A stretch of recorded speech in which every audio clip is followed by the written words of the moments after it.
வணக்கம், welcome to a day in my life vlog. இன்றைக்கி morning ரொம்ப மழை பெஞ்சிட்டு இருந்துச்சு. அதுக்கப்புறமா கொஞ்ச நேரம் மழை விட்டுருந்துச்சு. இருந்தாலும் கிளைமேட் ரொம்பவே சில்லுன்னு இருந்துச்சு, ரொம்ப குளிருச்சு. அதனால சூடாக ஏதாவது குடிக்கலாம் அப்படின்னு சொல்லிட்டு தோணுனதுனால க்ரீன் டீ வச்சு குடிக்கலாம் அப்படின்னு சொல்லிட்டு போய் க்ரீன் டீ வச்சு குடிச்சிட்டு இருந்தேன். ஆஃப்டர்நூன் லஞ்சுக்கு சிக்கன் ஃப்ரை பண்ணுறேன் அப்படின்னு சொல்லிட்டு அம்மா பண்ணிகிட்டு இருந்தாங்க. ஸோ ஃபர்ஸ்ட் எண்ணெய் ஊற்றிக்கிட்டாங்க. அதுக்கப்புறம் சோம்பு போட்டுட்டு இஞ்சி பூண்டு விழுது போட்டு நல்லா வதக்கிக்கிட்டாங்க. இன்னொரு பக்கம் வாங்கிட்டு வந்த சிக்கனை நல்லா க்ளீன் பண்ணி அதை ட்ரை பண்ணி ஒரு ஓரமாக எடுத்து வச்சுக்கிட்டாங்க. இப்போ இஞ்சி பூண்டு விழுது வதங்கிட்டு இருக்கிறதுல 2 பச்சை மிளகாய் உடச்சி போட்டுக்கிட்டாங்க. அதுக்கப்புறமா வெறும் மிளகாய் தூள் ஒரு 1.5 ஸ்பூன் அளவுக்கு சேர்த்துக்கிட்டாங்க. இது கொஞ்சம் காரமாகவே இருந்துச்சு. ஸோ காரம் கம்மியாக வேணும் அப்படின்னா ஒன்று மிளகாய் தூளை கம்மியாக போட்டுக்கலாம், அப்படி இல்லைன்னா பச்சை மிளகாவை அவாய்ட் பண்ணிக்கலாம். ஸோ அது உங்களோட டிசிஷன் பொறுத்து. அதுக்கப்புறமா 2 ஸ்பூன் அளவுக்கு தனியாத்தூள் ஆட் பண்ணிக்கிட்டாங்க. அப்புறம் தேவையான அளவு உப்பு, இது எல்லாத்தையும் போட்டு இந்த மசாலாவை ஃபஸ்ட்டு எண்ணெயோடு சேர்த்து நல்லா மிக்ஸ் பண்ணிட்டாங்க.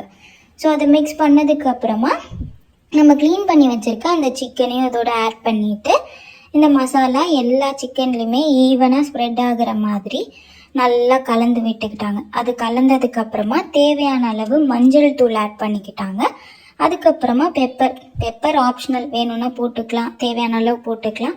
ஸோ அதனால எங்கள் அம்மா எவ்வளோ தேவையோ அவ்வளோ போட்டுக்கிட்டாங்க. அதுக்கப்புறமா 2 ஸ்பூன் அளவுக்கு தயிர் ஆட் பண்ணிக்கிட்டாங்க. ஸோ இப்போ இது மூணும் மறுபடியும் எல்லா பார்ட் ஆஃப் த சிக்கன்லேயும் வர மாதிரி நல்லா மிக்ஸ் பண்ணிக்கிட்டாங்க. ஸோ இதை மிக்ஸ் பண்ணதுக்கப்புறமா இவ்வளோ நேரம் நம்ம கடாயில் பண்ணிகிட்டு இருந்தோம்ல, இப்போ இதை ஒரு குக்கரில் ட்ரான்ஸ்ஃபர் பண்ணிவிட்டு நம்ம பண்ணிகிட்டு இருந்த அந்த கடாயில் கொஞ்சமாக தண்ணி விட்டு அந்த மசாலா எல்லாத்தையுமே மிக்ஸ் பண்ணி அதே தண்ணியை குக்கரில் போட்டு எல்லா மசாலாவும் மிக்ஸ் ஆகிற மாதிரி சிக்கன் ஈவனாக இருக்க மாதிரி போட்டுட்டு சிக்கனை வேக வச்சிடணும் குக்கரில். ஸோ குக்கரில் வேக வச்சதுக்கப்புறமா மறுபடியும் கடாயில் ஆட் பண்ணிக்கிட்டாங்க. இதை அப்படியே ட்ரான்ஸ்ஃபர் பண்ணிவிட்டு நம்ம முன்னாடி போட்ட மசாலா இல்லாமல் இப்போ இன்னும் 2 மசாலா போடுவாங்க. ஃபஸ்ட்டு சோம்பு பொடி. ஸோ சோம்பு வறுத்து பொடி பண்ணி வச்சுருக்காங்க. ஸோ சோம்பு பொடி, அதுக்கப்புறமா சீரக பொடி, இது ரெண்டுமே வறுத்து பொடி பண்ணி வச்சுருக்காங்க. அது ரெண்டையுமே ஆட் பண்ணிவிட்டு நல்லா மிக்ஸ் பண்ணிவிட்டு, இது கிரேவி கிடையாது, இது தொக்கு மாதிரி பண்ணுறாங்க. ஸோ தொக்கு கன்சிஸ்டன்சி வர அளவுக்கு அதை நல்லா ஃப்ரை பண்ணிகிட்டே இருந்தால் இப்படி வந்துடுச்சு. ஸோ அவ்வளோதான். இதில் எந்த வெஜிடபிள்ஸும் போடல, தக்காளி வெங்காயம் அந்த மாதிரி. க்ரீன் சில்லியும் ஆப்ஷனல் தான், வேணும்னா போட்டுக்கலாம், வேண்டான்னா வேண்டாம். மற்றபடி மசாலா வச்சு மட்டுமே பண்ணுற ஒரு சிக்கன் ஃப்ரை. ஸோ அதை பண்ணி ஒரு ஓரமாக வச்சாச்சு. இன்றைக்கி கிளைமேட் நான் முன்னாடியே சொன்ன மாதிரி ரொம்ப சில்லுன்னு இருந்துச்சு. ஸோ மார்னிங் வச்ச சாம்பார் தான், அதை மறுபடியும் சூடு பண்ணிவிட்டு அந்த நேரத்துக்கு ஏற்ற மாதிரி சூடாக சாப்பிட்லாம் அப்படின்னு சொல்லிட்டு தோசை பண்ணி அது கூட சாம்பார் வச்சு சாப்பிட்டேன். பிகாஸ் நான் சிக்கன் சாப்பிட மாட்டேன்.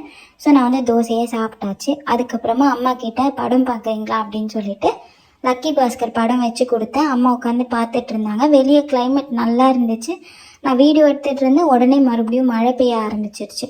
அதுக்கப்புறம் போயிட்டு தயிர் இருந்துச்சு. ஸோ ஏடு எடுக்க இன்றைக்கி மறந்துட்டு போகிறேன் அப்படின்னு சொல்லிட்டு ஏடு அப்போவே எடுத்து வச்சாச்சு. நான் லாஸ்ட்டாக நெய் செய்கிற விளாக் போட்டேன்ல, ஸோ அதுக்கப்புறமாவே இப்போது ஓரளவுக்கு ஒரு 1.5 கப் அளவுக்கு ஏடு வந்துருச்சு. ஸோ டெய்லி மறக்காமல் எடுத்து வைக்கிறது மெயின் வேலையாக பண்ணிகிட்ருக்கேன். அதுக்கப்புறம் ஈவினிங் போல் டீ போடு அப்படின்னு சொன்னாங்க. ஸோ நான் போய் டீ ரெடி பண்ணியாச்சு. டீ போட்டுட்டு எங்கள் 3 பேருக்கும் டீ எடுத்து வச்சாச்சு. ஸோ அதுக்கப்புறமா மழை நல்லா பேஞ்சிட்டு இருந்துச்சு.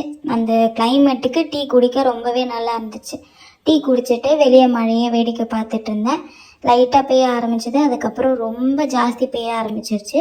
அதுக்கப்புறம் நான் பெருசாக ஒன்றும் பண்ணல. ஸோ அதோட இந்த விலாகை அங்கேயே நிறுத்திட்டேன். அவ்வளோதான் இந்த விலாக். இது வரைக்கும் பார்த்ததுக்கு ரொம்ப நன்றி. இதே மாதிரி இன்னொரு விலாகில் பார்க்கலாம். தேங்க்யூ ஃபார் வாட்சிங். பாய்.